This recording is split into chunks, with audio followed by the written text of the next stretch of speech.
दुसरं movement register आमच्यासाठी फार स्ट्रिक्ट आहे. मी बऱ्याच वेळा आलो, म्हणजे बऱ्याच ऑफिसेसमध्ये ना अधिकारी लोक भेटत नाहीत. म्हणजे चतुर्थ तृतीय श्रेणीचे कर्मचारी सगळे प्रामाणिकपणे काम करताना मी पाहिलेलं आहे. 2 आणि 1 असं माझा अनुभव. ते तुमचं नाहीच, तुम्ही फार चांगले. म्हणून तर तुम्हाला एक सांगतो, मी म्हणून म्हटलं की तुमचं पूर्ण झालं. कसं होतं, आता काल बघा 12ला आम्हाला मीटिंगसाठी बोलवलं. ते महत्वाचे डॉक्युमेंट जे स्क्रुटनीचं काम होतं त्याच्या संदर्भात काम होतं. लगेच 2:45ला ई फायलिंगची मीटिंग होती आमची. त्याच्यानंतर काय ऑफिशियली काही कामं होती आमची. आता नवीन दवाखाने चालू झाले, त्यांच्या काही त्रुटी आहेत. एकदा ऑफिसला गेलं की आपण ती पण कामं करतो. ऐकायला खूप छान वाटतं. जायला नको म्हणून ती पण कामं करतो. असं करत करत आम्हाला 4:15-4:30 वाजले. मला 5ची मीटिंग फिक्स होती तिथे. बरोबर आहे. मी डायरेक्ट तिकडे गेली. बरोबर आहे. फाउंडेशनला त्याचं पण काही कारण होतं. मग ती अरेंज ऑलरेडीच केलेली होती. ते काम झालं. मला सांगायचं हे की हे शेड्यूल जे आपलं असं असतं आणि ह्याच्यामध्ये आपण एकच इतर वेळी आता इथे जन्म मृत्यू आहे, विमा नोंदणी आहे. पण आता सुद्धा बघा विमा नोंदणीची काय महत्वाचे डॉक्युमेंट्स मी सही करून गेली. कुठल्या नागरिकाला एकाला अर्जंट लागते, माझं क्लार्कशी कॉर्डिनेशन असतं बाबा हे त्यातलं काय इम्पॉर्टंट आहे का. तसं नियमाने आम्हाला वर्किंग 3 दिवस आहे, 29, 30, 31. आज दुपारनंतर मी सही करू शकते. त्याच्यामध्ये आहे का महत्वाचे ज्याला लागणार आहे की त्याची अडचण नको निर्माण व्हायला म्हणून मी ते पटकन पहिले करून टाकले. म्हणजे तो मला कुठलाही अडचण इथं निर्माण होऊ नये नागरिकांच्या. का माझे कसं सेन्सिटिव्ह विषय, जन्ममृत्यूचा विषय आहे, हा विषय आहे. अगदी विमा नोंदणी तसंही या क्लार्कला सांगितलं कितीही अडचण आली कोणाला काय असेल तर तुम्ही व्हॉट्सअपला पाठवा, मी ते बघेल. पण त्या माणसाला अडचण नको. आय थिंक नागरिकांचं काम, आपण नागरिकांशी रिलेटेडच ही सगळी कामं आहेत आणि त्यांना कुठेही काही अडचण येईल किंवा डिले होईल हे आपल्याकडून झालं नाही. आता सुद्धा सकाळी मी सिद्धार्थला सांगितलं मी आता मीटिंगला जाणार आहे, तर तिथं कोणीही नागरिकाची अडचण असेल तर करायचं. आणि आपण अभिप्राय बुक पण ठेवलेला आहे. नागरिकांना व्यवस्थित सल्ला देतो आणि बऱ्याच नागरिकांनी त्याच्यामध्ये चांगला अभिप्राय दिलेला आहे. हे आमचं क्रेडिटेबल आहे. Very good, very good. नक्कीच मॅडम तुम्ही आता बोला ना, हे असं मी टाकणार आहे. It is very good. Let the people think what is right, what is wrong. मी काय म्हणतो, तुम्ही जे सगळं सांगितलं ना, with respect to that and with respect the overwork you do, what I want to say is that ki it is nothing actually, म्हणजे it will be good if all these 3 things are observed. Bus that's what I am saying. माझं म्हणणं तेवढंच आहे की त्या 3 गोष्टी आहेत ना, परत शासनानं सांगितलेल्या आम्ही त्याच्यामध्ये कुठं मध्ये नाही. आणि तुम्ही जे आता वेळा जे सांगितलं ना 4 वाजता वगैरे, तुम्हाला ते सगळं तुमच्या परत जॉबच्या वेळेतलंच आहे. सो म्हणजे इट्स कसं होतं कधी सकाळी 9ला नाही मॅडम, मी काय म्हणतो माहिती का, मला तुमचं पूर्ण कळालं. आता तुमचं म्हणणं इथं ते पोचलेलं आहे.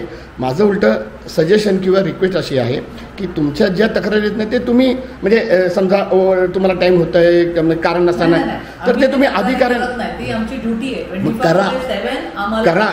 उद्या काही आता जीपीएस मध्ये जीपीएस जेव्हा असं म्हणू शकतो का बाबा हे आमचं काम नाही, आमची ड्युटी संपली. We don't have that right. What I want to say is that as per GR if you have got the right you can say that. What I want to say is that your म्हणजे शासनाचा right असा आहे किंवा तुमच्यावर control असं की एवढ्या वेळात तुम्हाला जॉब करायचा आहे. त्याच्या व्यतिरिक्त तुम्हाला जॉब लावायचा अधिकार पंतप्रधानाला सुद्धा नाही.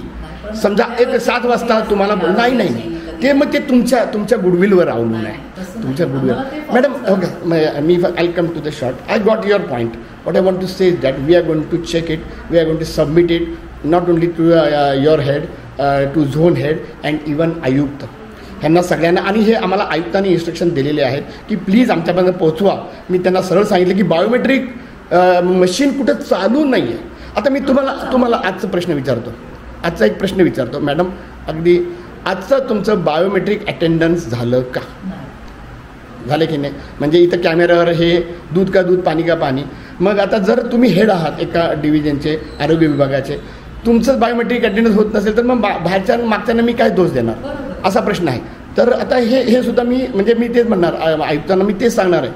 मी आयुक्तांनाही विचारणार, आयुक्त साहेब तुम्ही तुमचं बायोमेट्रिक अटेंडन्स केलं का? त्यामुळं बघा आज जर तुम्ही म्हटलात की 9 वाजता आलात तर तेही चांगली गोष्ट असं तिकडे आली असती की नाही. बायोमेट्रिक अटेंडन्स जर चांगली गोष्ट आली असती तर ते येऊ द्या. त्यामुळं आता तुम्ही ॲज अ हेड म्हणून काय करावं असं आमचं सजेशन आहे. जे नागरिकांकडनं आहे बरं की आमचं मत नाही आहे.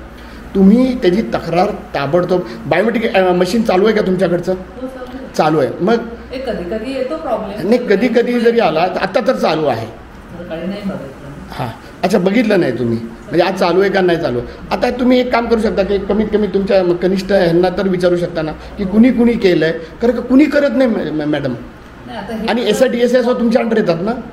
SIDSI नाही, ते आरोग्य विभाग म्हणतात. ते नाही, आरोग्य विभाग म्हणतात पण ते घनकचरा आमच्या अंडर नाही. अच्छा, बरं बरं बरं, काय हरकत नाही. आरोग्याचं काही काम आहे पण ते जास्ती घनकचऱ्याचंच लोड आहे. बरं बरं बरं. तुमची बायोमेट्रिक अटेंडन्स कुठे होते? इकडे होते का झोनला होते?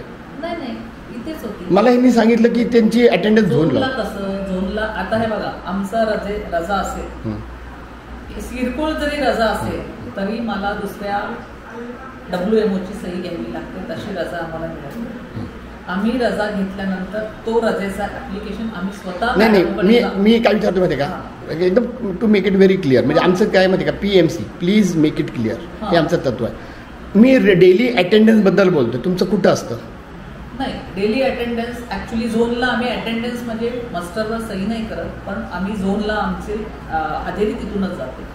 नाही, रजेचा अर्ज असेल. मग आता सध्या तुमची अटेंडन्स कशी बघितली जाऊ शकते? तुमची अटेंडन्स म्हणजे असणार की नाही, कुठेतरी असणार की नाही, बायोमेट्रिक किंवा मस्टर तर नाही. ते नाही, ते मॅडम ते अटेंडन्स म्हणजे तुमचं त्याचं पण आम्ही सोल्युशन काढले. ते आता अटेंडन्स आम्ही पुढच्या माझ्या मस्टरवर सही असणार आहे. म्हणजे आतापर्यंत नव्हती. बरं बरं मॅडम, त्याच्यासोबत कसं माहिती का, बायोमेट्रिक अटेंडन्स पहिली कसं असतं, कारण कसं असतं माहिती का, हा असं नाही की माझ्या रजेच्या कालावधीमध्ये दुसऱ्याची इथं नेमणूक असायलाच हवी. आणि आपले रजेचे अर्ज सगळे झोनला जाऊन पुढे जातात, एक कॉपी झोनला, एक. मॅडम, आमचा तो प्रश्नच नाही मॅडम. म्हणजे काय माहिती का, आम्हाला कधी अशी असली नाही अडचण मॅडम. बरं, ठीक आहे. म्हणजे नाही, आमचं म्हणणं नाही मॅडम.